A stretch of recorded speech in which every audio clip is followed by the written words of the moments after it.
Good evening, I am the Gentleman. Welcome to the Gentleman's Pixel Club. And today we are late. Why are we late? I had a video that I recorded earlier today. This is the talkover commentary, and so many things happened today, so many things got in the way that my plan on trying to get a video done a day is very tight because I still have the commentary to do.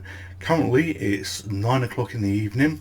I need to record this commentary, add it to the video, get it rendered, get it uploaded to YouTube.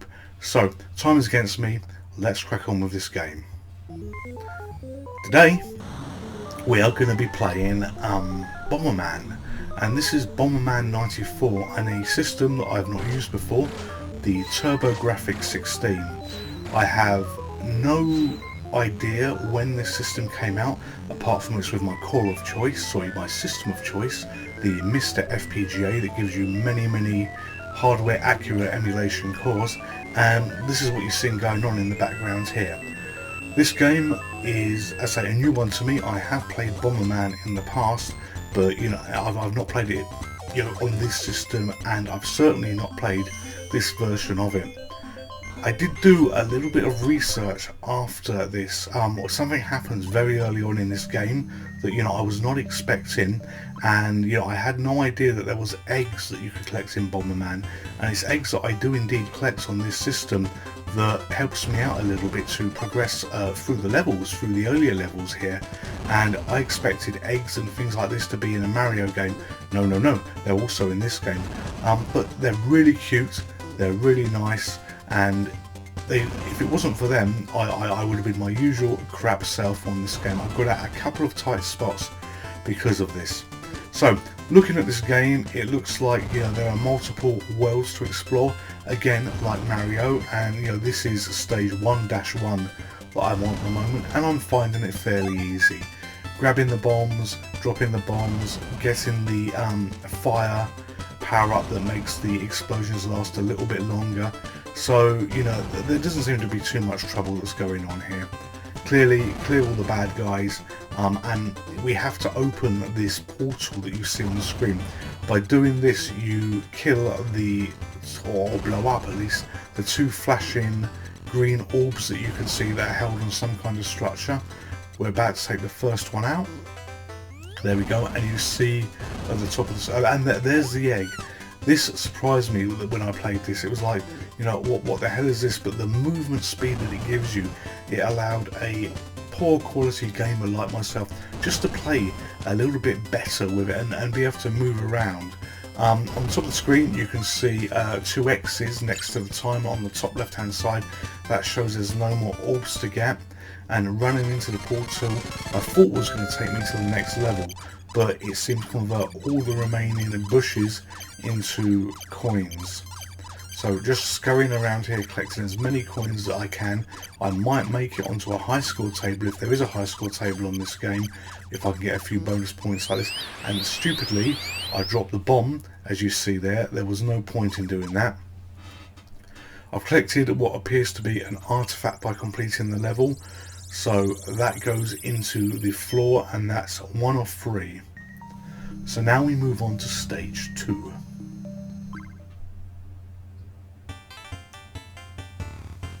So I'm loving the pretty graphics on this, the cartoon type graphics, the chunky, happy graphics. They just give it character. I think part of the problem that I have in playing some of these games is, although I absolutely love it to death, my history on the really old systems, I was going to say 8-bit, but if this is a TurboGrafx-16, then it's not likely to be an 8-bit system, is on the ZX Spectrum. So you're used to the black and white colours, you're used to not having the variety that you've got. Then I moved on to the Atari ST, in fact I moved on to the Commodore 64 first, but then hit the Atari ST, the Amiga, and systems like this, and the consoles like the Mega Drive like this was something else. And this surprised me about this level. I've only ever been used to playing Bomberman games where you have a fixed level and there's a bridge in the middle of this level, so I'm wondering what future levels will hold for me at this point, because I have a chance to I guess have multi-screen levels to explore a little bit. You would have noticed me pick up a bonus pickup as well. It was a bomb with a foot bite. I guess that allows me to somehow kick the bombs. Just got the last orb that I'm just blowing up there, which is going to open the door for me to perhaps get some more bonus coins. Notice this time I actually start heading the right way. On the previous level, because I was not expecting this, I was pushing in the wrong direction to start off with to try and effectively move north, but that's not going to happen because the orb or the orb holder, whatever the hell it is that lets me into the next level, was in the way. Not much time there, but a few points. And here we put the second piece of the puzzle on the floor.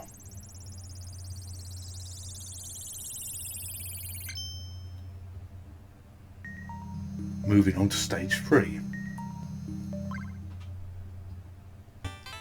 For those of you that are watching this, you must be very shocked that I'm actually playing a game that, I still have all my lives left, and I've got to the third stage and not died yet. I promise you, you're not half as shocked as what I am here. But this is a fun game, and I have no idea what that pickup is. It looked like a vest, but I see nothing on the screen that indicates what it was. This is a recording, as you know, of me having, a recording over of me having played the game. When I was playing it, I had no idea what that was as well. These monsters on these levels are getting wiped out fairly quickly. I do wonder how far I can actually go in all of this.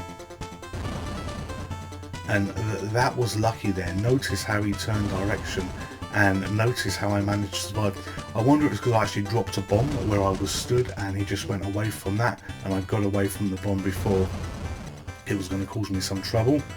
That green bear, that's probably the closest I've come to any trouble so far in terms of being chased by an enemy, so things are looking good. Slight difference on the exit level here, I have to go into a cave. And we're on a single screen level, but they've put the bridge in the middle again. And that's nicely done, taking out 2 enemies in one go.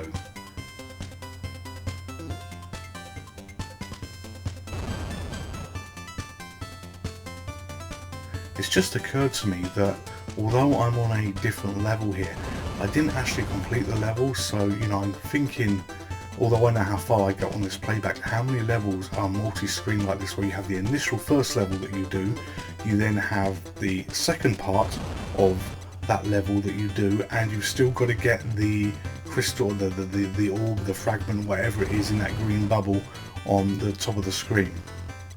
I should only have one more orb to do to get this. You can see in this instance it's being carried by the bad guy at the top of the screen, who hopefully will be dead in a moment. They can't escape from that.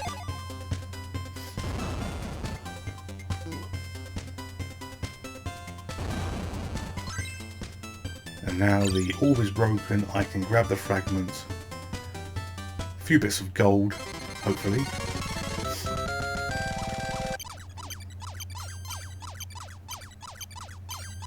I really should have gone for the gold nearest to me first. Would have made clearing this just a little bit easier rather than have to scurry back. And my kangaroo, or whatever it is still with me. So I have no idea what the hell was going on here. And then this appeared.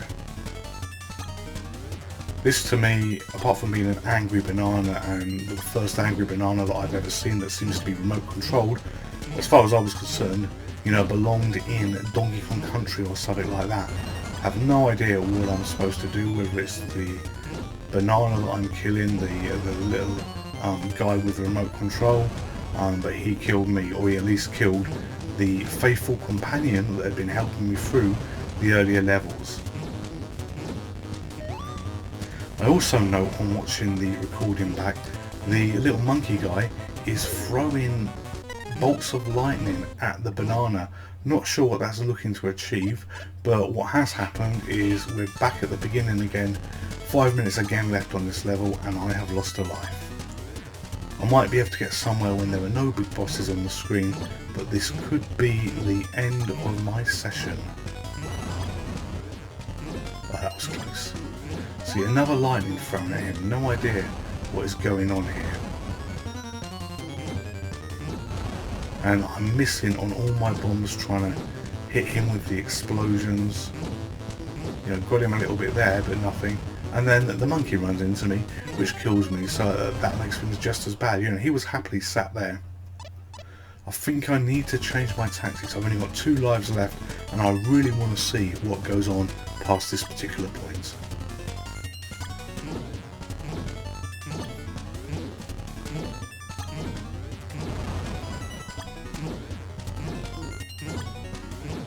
So it's here that I decide maybe it's one boss at a time I need to hit. So I'm going to keep aiming for the little monkey guy and try and ignore the Donkey Kong banana, and there he goes. So cute in watching them die, and the monkey has just gone nuts.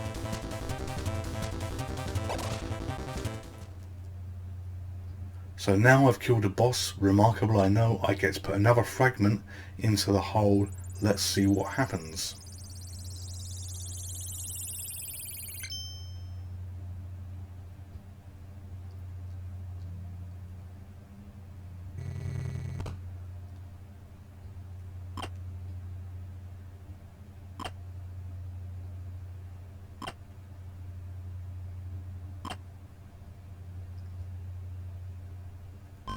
So it looks like after watching the other Bombermen be beaten up, they're wearing crutches now if you have a look. This is a level select, and I've decided to go into an Indiana Jones type area, and notice here, stage 1, I guess of level 2, there is now 4 pieces of fragment to collect. Area 2-1, and oh, look at this. This is pretty. And damn it, tanks with fire. Well, this probably isn't going to end well now, and I've only got 2 lives left.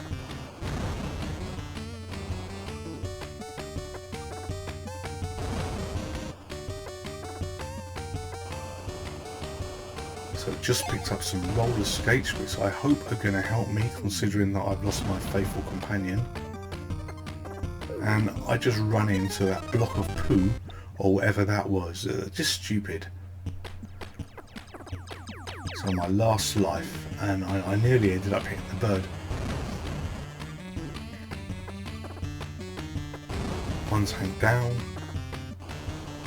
and the bird is down as well. Let's kill the poo from the last level that took me out. And now we're going to go for the tank.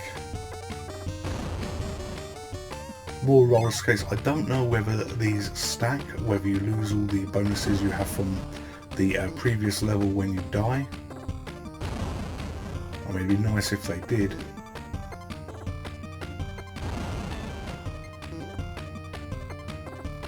See, that must be suicide poo there. And why did I do this? I suicide myself, never mind the suicide poo who sat down to die. I put myself in a dead end and blow myself up. So I'm now on my last life. Yeah, this is almost it. This is game over. You know, I'm not going to last. See, I nearly stood in the way of the bomb there. And look at the size of these explosions. They're taken up, you know, when planted in the middle, the entire width of the screen. So I think this answers my earlier question. Are bonuses stackable? Yes. And while I was talking about stackable bonuses, if you look on the bottom left and you rewind, that tank shot fire above that walking poo, and he didn't die. How come they're like there? How come they're immune to fire and I'm not? Yet my bombs blow them up. There's something a little bit amiss here. This is a really cute game. You know, I'm absolutely loving playing it. Did a little bit of research on the game beforehand, sorry, afterwards, apologies, afterwards to have a look. It was afterwards, because, you know, I'd not seen Bomberman to this extreme before in terms of being this much fun. Yeah, this was just so much better than, you know, what I've seen before in the past. In searching, one of the things that I saw was the box art. My god, I think they must have hired different artists who were not involved in the game in any shape or form to do the graphics for the box art. You know, this is a cute game, this is a pretty game, this is a lovely game, and the box art completely misses the whole idea of this game. It's like nothing to do with it. If you're this far through the video, thank you for sticking through, and I mentioned the box art. Take a look online, do a quick Google of Bomberman 94 for this particular system, TurboGrafx-16 that we're playing, and have a look at the awful box art. If I'd seen that back in the day, I'd be, do I really want to buy this game? Not that I had this system, but do I really want to buy this? There must be a thread somewhere in the world on retro art forums saying, you know, box art that does not represent the game. That would absolutely be one, or at least does not represent it on the level that it should. So Area 2-2. This looks just like Indiana Jones to me. I'm thinking here of Indiana Jones the arcade game, the minecart level, when I first saw that, and just loving the vibes that this is giving off. You know, this is so oh, another dinosaur, good. So we're going to see whether we can ride him in the cart, and yes we can. And the cart is a brilliant weapon in itself. It killed the enemies that you saw, which was just so bloody helpful here, it really was. And I'm glad to have the little guy back with me again. That might be a different colour from the one before. Might need to rewind and check that when this is done. One thing that is concerning me are those two volcanoes above either side of the minecart. What happens when they spit fire like that? You know, can that kill you? Does that get to you? I'm going to try and avoid it, but we'll see. But I've only got 0 lives left. And again, another scrolling screen that you can see that this time is a vertical one scrolling up and down. You know, it just makes this whole experience, this whole game, a bucket load of fun. So that is orb 2 of 3 that I've destroyed. The other one was at the top, so we're going to go and see that. My cack-handedness makes me go back down to the bottom of the screen again when I hit the wrong button on the joystick, so we have to do that whole ride again. And we're going to go for the final orb.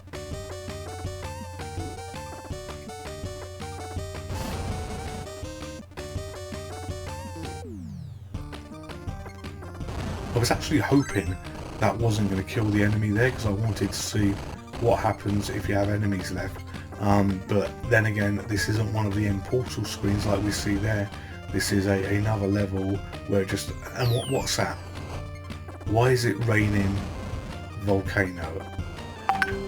It looks like it's coming from the big volcano that we see on the screen, but that's just a ball lake, and that really isn't fun. But nice to see that I'm still alive. I've gone a couple of levels after beating the monkey and the Donkey Kong banana to get a little bit further in a game than what I normally do. This is probably the longest I've played a game in a while on a single life without anything terrible happening to me. And they create something as evil as that volcano that you see here. I'm not sure whether it's just there to look pleasing with cute eyes. What's that all about? So I got myself killed there, but fortunately or sadly, depending on your point of view, it took out only the dinosaur. So I guess when you got the dinosaur, as I should have noted from the earlier level, you actually have another life. And what a twat. I stood there and let it blow me up.